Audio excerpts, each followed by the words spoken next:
how this book will benefit you. The entrepreneur investor Naval Ravikant has said, to write a great book, you must first become the book. I originally learned about the ideas mentioned here because I had to live them. I had to rely on small habits to rebound from my injury, to get stronger in the gym, to perform at a high level on the field, to become a writer, to build a successful business, and simply to develop into a responsible adult. Small habits helped me fulfill my potential, and since you picked up this book, I'm guessing you'd like to fulfill yours as well.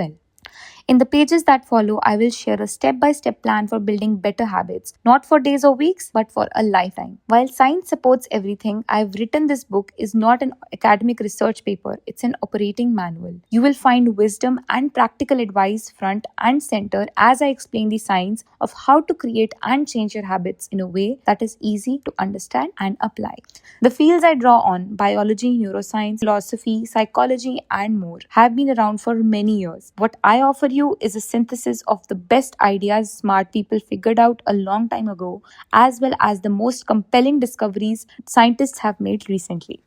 My contribution, I hope, is to find the ideas that matter most and connect them in a way that is highly actionable. Anything wise in these pages, you should credit to the main experts who preceded me. Anything foolish, assume it as my error. The backbone of this book is my 4-step model of habits: cue, craving, response, and reward, and the 4 laws of behavior change that evolve out of these steps. Readers with a psychology background may recognize some of these terms from operant conditioning, which was first proposed as stimulus response reward by B.F. Skinner in the 1930s and has been popularized more recently as cue, routine, reward in The Power of Habit by Charles Duhigg.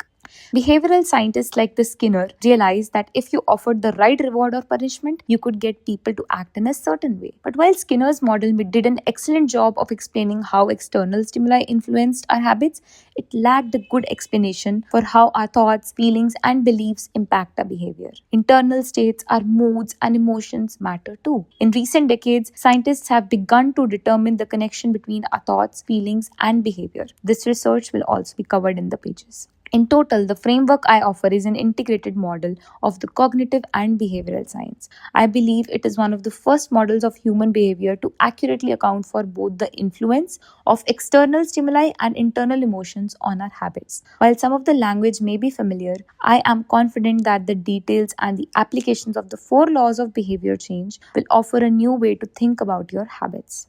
Human behavior is always changing, situation to situation, moment to moment, second to second. But this book is about what doesn't change. It's about the fundamentals of human behavior, the lasting principles you can rely on year after year, the ideas you can build a business around, build a family around, build a life around. There is no one right way to create better habits, but this book describes the best way I know, an approach that will be effective regardless of where you start or what you're trying to change. The strategies I cover will be relevant to anyone looking for a step-by-step system for improvement, whether your goals center on health, money, productivity, relationships, or all of the above. As long as human behavior is involved, this book will be your guide.